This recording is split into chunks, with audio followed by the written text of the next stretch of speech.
انہیں معلوم تھا کہ شمر خدام کی ہڈی پسلی ایک کر دے گا، لیکن خدام جب اس کے سامنے جا رکا تو شمر نے ہاتھ بھی نہ اٹھایا۔ دیکھ کمینے انسان، شمر نے خدام سے حقارت آمیز لہجے میں کہا، میں تمہارے باپ اور تمہاری جوانی پر رحم کرتا ہوں۔ آج کے بعد میں تمہیں اس لڑکی کے ساتھ نہ دیکھوں۔ اگر تم نے مجھے اس لڑکی کے ساتھ دیکھ لیا تو پھر کیا ہوگا؟ خدام نے پوچھا۔ پھر میں تمہارے منہ پر 1-2 تھپڑ نہیں ماروں گا، شمر نے کہا۔ تمہیں درخت کے ساتھ الٹا لٹکا دوں گا۔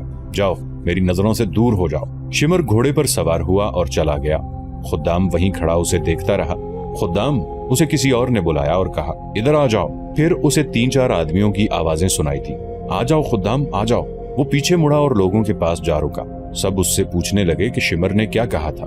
خدام نے انہیں بتایا۔ سب جانتے تھے کہ خدام کا جرم کیا ہے۔ اگر یہ مسلمان آزاد ہوتے، ان کی اپنی حکومت ہوتی اور یہ معاشرہ ان کا اپنا ہوتا تو وہ خدام کو برا بھلا کہتے کہ وہ کسی کی نوجوان بیٹی کو اپنے پاس بٹھائے ہوئے تھا، لیکن وہاں صورت مختلف تھی۔ انہیں یہ بھی معلوم تھا کہ خدام برے چال چلن کا نوجوان نہیں۔ اس مظلومیت میں بھی مسلمان متحد تھے، لیکن باغ میں کام کرنے والوں میں سے ایک نے کہا کہ یہ آتش پرست ادھر کیا لینے آیا تھا؟ اسے ادھر لایا گیا تھا، ایک اور نے کہا، اور لانے والا ہم میں سے کوئی ایک ہی تھا۔ معلوم کرو وہ کون ہو سکتا ہے؟ ایک بوڑھے نے کہا، یہاں سوال ایک لڑکے اور لڑکی کا نہیں، یہ ظالم اور مظلوم کا معاملہ ہے۔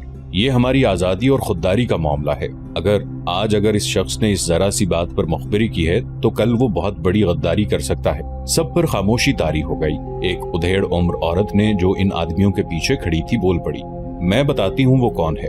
اس عورت نے کہا اور ان آدمیوں میں بیٹھے ہوئے ایک آدمی کی طرف دیکھنے لگی۔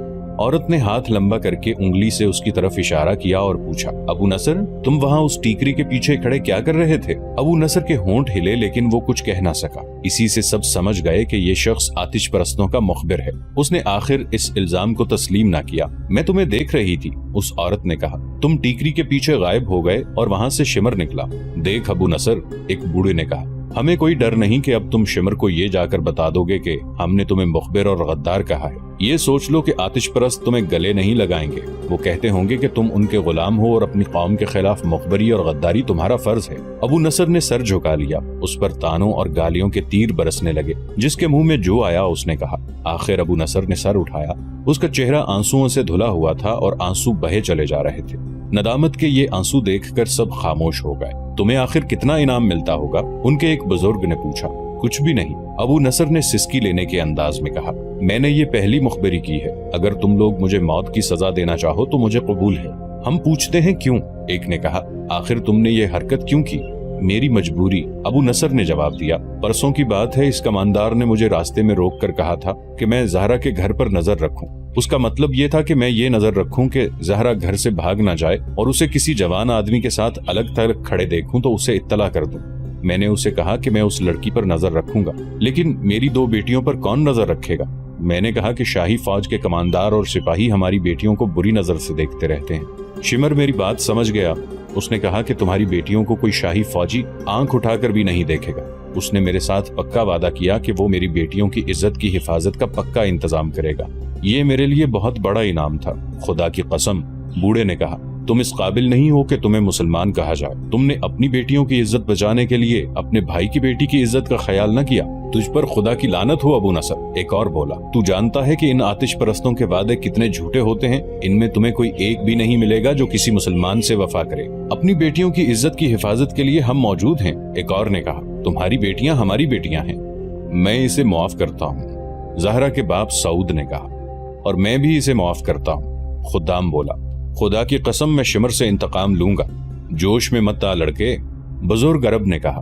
کچھ کرنا ہے تو کر کے دکھا، اور یہ بھی یاد رکھ کہ جوش میں آ کے مت بول، دماغ کو ٹھنڈا کر کے سوچ۔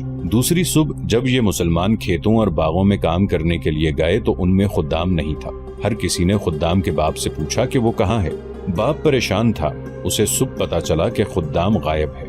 زرتشت کے یہ پجاری میرے بیٹے کو کھا گئے ہیں، خدام کے باپ نے روتے ہوئے کہا۔ اسے انہوں نے کسی دھوکے سے باہر بلایا ہوگا اور قتل کر کے لاش دریا میں بہا دی ہوگی۔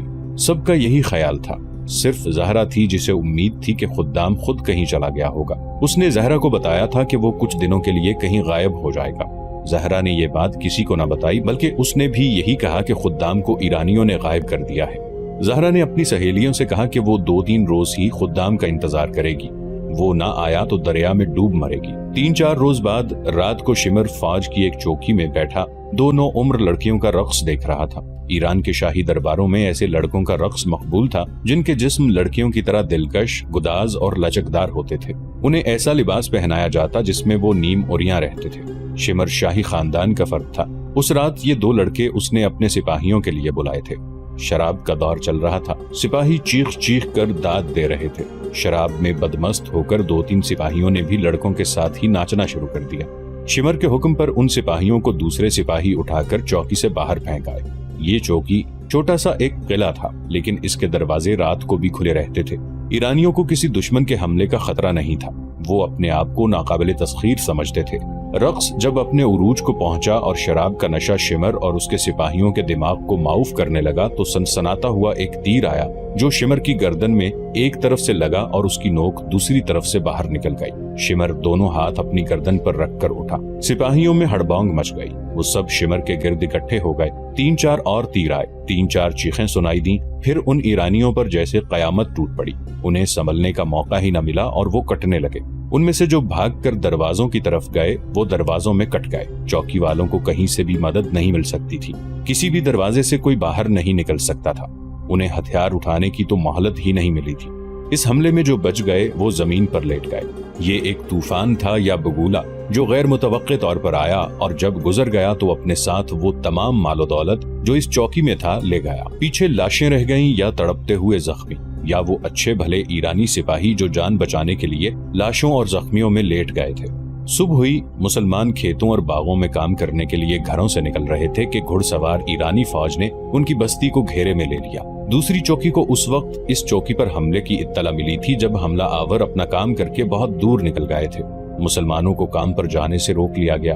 ایرانی فوجیوں نے مردوں کو الگ اکٹھا کر کے کھڑا کر دیا اور ان کے گھروں سے عورتوں کو باہر نکال کر مردوں سے دور کھڑا رہنے کا حکم دیا۔ فوجی ان کے گھروں میں گھس گئے اور اس طرح تلاشی دی جیسے ان کے مکانوں کے فرش بھی کھود دیں گے۔ انہیں کسی گھر سے ایسی کوئی چیز نہ ملی جو شک پیدا کرتی۔ البتہ سپاہیوں کو اپنے کام کی جو چیزیں نظر آئیں وہ انہوں نے اٹھا لی۔ پھر انہوں نے عورتوں اور مردوں کو اکٹھا کر کے انہیں دھمکیاں دی۔ مسلمانوں کے ساتھ یہ سلوک ان کے لیے نیا نہیں تھا۔ کسی نہ کسی بہانے ان کے گھروں کی تلاشی ہوتی ہی رہتی تھی۔ اس کے بعد انہیں اس طرح کی دھمکیاں ملتی تھی، لیکن اب ایرانیوں کو معقول بہانہ ملا تھا۔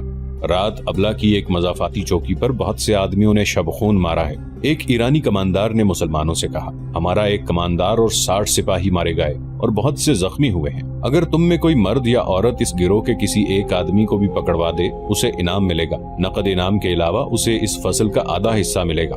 اس نے سب پر نگاہ دوڑائی اور پوچھا، ایک دوسرے کو دیکھ کر بتاؤ کہ تم میں سے کون غیر حاضر ہے۔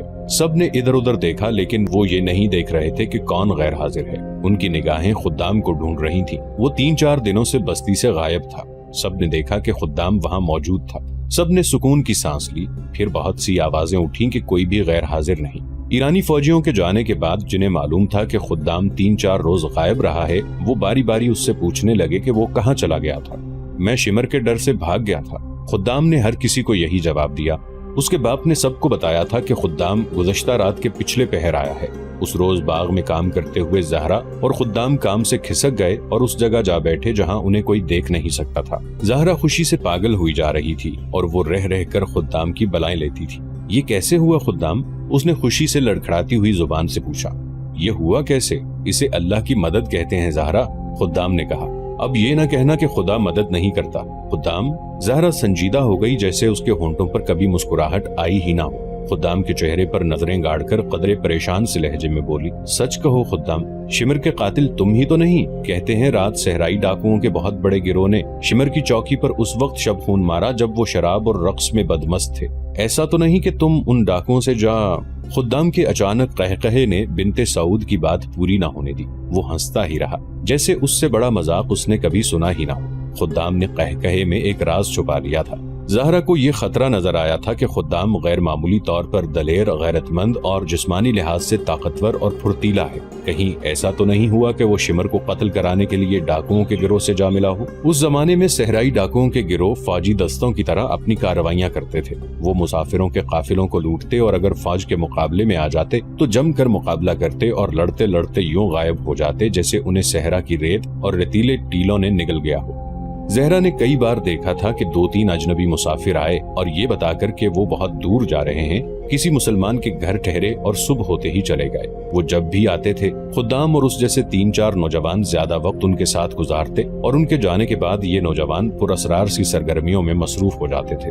زہرا نے یہ بھی دیکھا تھا کہ اجنبی مسافروں کے جانے کے بعد مسلمان قبیلوں کے بزرگ سر جوڑ کر بیٹھ جاتے اور سرگوشیوں میں باتیں کرتے تھے۔ پھر جب مسلمان کھیتی باڑی، باغبانی اور دیگر کاموں میں مصروف ہوتے تو یہ بزرگ ان کے درمیان گھومتے پھرتے اور ان کے ساتھ ایسی باتیں کرتے جیسے واز کر رہے ہوں۔ اپنے مذہب کو نہ چھوڑنا، بزرگ اس قسم کی باتیں کرتے تھے۔ جس خدا کے بھیجے ہوئے رسول صلی اللہ علیہ وآلہ وسلم کو مانتے ہو اس خدا کی مدد آ رہی ہے۔ آتش پرست طاقتور ہیں، بہت طاقتور ہیں، لیکن وہ اللہ سے زیادہ طاقتور نہیں۔ ثابت قدم رہو، ظالم کا ہاتھ کٹنے والا ہے، اللہ مظلومین کے ساتھ ہے۔ کب؟ آخر کب؟ ایک روز ایک آدمی نے جھنجھلا کر ان بزرگوں سے پوچھا، خدا کی قسم تم یہ کہہ رہے ہو کہ ہم ظلم و ستم سہتے چلے جائیں اور چپ رہیں اور تمہارے واز سنتے رہیں؟ اگر آج ہم کہہ دیں کہ ہم مسلمان نہیں اور اسلام کے ساتھ ہمارا کوئی تعلق نہیں تو غلامی کی زنجیریں ٹوٹ جائیں۔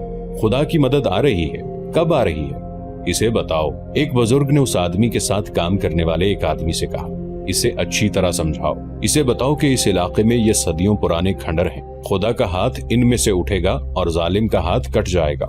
ان بزرگوں کے سینے میں وہی راز تھا جو خدام نے زہرا بنت سعود سے چھپا لیا تھا۔ ایرانی کماندار شمر کی چوکی پر جو اتنا زبردست شب خون مارا گیا تھا وہ پہلا شب خون نہیں تھا، ابلا کے علاقے میں یہ پہلا تھا۔ یہ چوکی چونکہ آبادی کے قریب تھی اس لیے ان مسلمانوں کو پتہ چل گیا تھا، اگر ان کے گھروں کی تلاشی نہ لینی ہوتی تو شاید انہیں پتہ ہی نہ چلتا۔ عراق کے سرحدی علاقے میں یہ دوسری تیسری رات ایرانیوں کی کسی نہ کسی چوکی پر ایسا ہی شب خون پڑتا اور شب خون مارنے والے چوکی میں قتل و غارت کر کے وہاں سے جو مال اور سامان ہاتھ لگتا لے کر غائب ہو جاتے۔ 2 بار ایرانی فوج نے یہ جوابی کارروائی کی کہ کثیر تعداد گھڑ سوار شب خون مارنے والوں کی تلاش میں گئے۔ اس سرسبز اور شاداب علاقے سے نکلتے ہی صحرا شروع ہو جاتا تھا جو ہموار صحرا نہیں تھا۔ وہاں ریت کی گول گول اور اونچی اونچی ٹیکریاں تھیں، آگے وسیع نشیب تھے جن میں عجیب و غریب شکلوں کے ٹیلے کھڑے تھے، ریت کی پہاڑیاں تھیں جن سے شعلے سے نکلتے ہوئے محسوس ہوتے تھے۔ اس خوفناک علاقے میں جو میل ہا میل پھیلا ہوا تھا صحرا کے بھیدی ہی جا سکتے تھے، کسی اجنبی کا وہاں جانا ہی محال تھا اور وہاں جا کر زندہ نکل آنا تو ناممکن تھا۔ دونوں بار ایرانی فوج کے گھڑ سوار دستے کا یہ انجام ہوا کہ اسے گھوڑوں اور انسانوں کے نقوش پا ملتے رہے جو صاف بتاتے تھے کہ یہ ایک گروہ ہے اور شب خون مارنے والا یہی گروہ ہو سکتا ہے، مگر یہ نقوش انہیں سیدھے موت کے منہ میں لے گئے۔ ایرانی جوں ہی پہلے نشیب میں داخل ہوئے اور پورا دستہ نشیب میں اتر گیا تو ان پر تیروں کی بوچھاڑیں آنے لگی۔ پہلی بوچھاڑ میں کئی سوار اور گھوڑے گھائل ہو گئے، زخمی گھوڑے بے لگام ہو کر ادھر ادھر بھاگے، سارے دستے میں بھگدڑ مچ گئی۔ ان پر تیر برستے رہے مگر بکھر جانے کی وجہ سے تیر خطا ہونے لگے۔ بھول بھلائیوں جیسے اس نشیب میں سے چند ایک گھڑ سوار نکلے، ان کے ہاتھوں میں برچیاں تھیں، ان کے کرتے بڑے لمبے اور سروں پر سیاہ کپڑے اس طرح لپٹے ہوئے تھے کہ ان کے چہرے اور گردنیں بھی ڈھکی ہوئی تھیں، ان کی صرف آنکھیں نظر آتی تھیں۔ ان گھوڑوں کے قدموں میں اور ان کے سواروں کے بازوؤں میں ایسی پھرتی تھی کہ ایرانی سوار جو پہلے ہی ہراساں تھے برچیوں سے زخمی ہو کر گرنے لگے۔ ان میں سے کئی بھاگ نکلے، وہ ٹیلوں اور گھاٹیوں والے نشیب سے تو نکل گئے لیکن ریت کی گول گول ٹیکریوں میں داخل ہوئے تو گھومنے لگے۔ ان سینکڑوں ٹیکریوں میں جو ایک دوسرے کے ساتھ ساتھ کھڑی 3-4 میل کی وسعت میں پھیلی ہوئی تھی، یہی خطرہ ہوتا ہے کہ کوئی اجنبی ان کے اندر چلا جائے تو وہ اندر ہی اندر چلتا رہتا ہے، نکل نہیں سکتا، آخر تھک کر بیٹھ جاتا ہے، پیاس سے حلق میں کانٹے چبھنے لگتے ہیں اور ریگستان کے یہ گول گول بھوت اسے بڑی اذیت ناک موت مارتے ہیں۔ دوسری بار ایرانیوں کے سوار دستے پر کسی اور جگہ سے ایسا ہی حملہ ہوا تھا اور سوار بکھر کر ادھر ادھر بھاگ رہے تھے تو انہیں ایک للکار سنائی دینے لگی، زرتشت کے پجاریوں، میں مثنیٰ بن حارثہ ہوں، زرتشت کو ساتھ لاؤ، مثنیٰ بن حارثہ، ہرمز کو یہ نام بتا دینا، مثنیٰ بن حارثہ۔ اس ایرانی دستے کے جو سوار زندہ بچ گئے وہ نیم مردہ تھے۔ انہوں نے اپنے کمانداروں کو بتایا کہ انہیں صحرا میں یہ للکار سنائی دی تھی۔ اس کے بعد ایرانیوں کی سرحدی چوکیوں پر چھاپے پڑتے رہے لیکن انہوں نے چھاپا ماروں کا تعاقب کیا اور ان کو تلاش کرنے کی جرت نہ کی۔ بعض چھاپوں کے بعد یہ للکار سنائی دیتی تھی، مثنیٰ بن حارثہ، آتش پرستو، میں مثنیٰ بن حارثہ ہوں۔ پھر مثنیٰ بن حارثہ دہشت کا، کسی جن بھوت کا، کسی بدروح کا ایک نام بن گیا۔ ایرانی فوجی اس نام سے ڈرنے لگے۔ انہوں نے مثنیٰ بن حارثہ یا اس کے گروہ کے کسی ایک آدمی کو پکڑنے کے بہت اہتمام کیے لیکن جب کہیں شب خون پڑتا تو ایرانی فوج جن کی جرت اور بے جگری مشہور تھی دہشت سے دبک جاتے تھے۔ یہ تھا وہ مثنیٰ بن حارثہ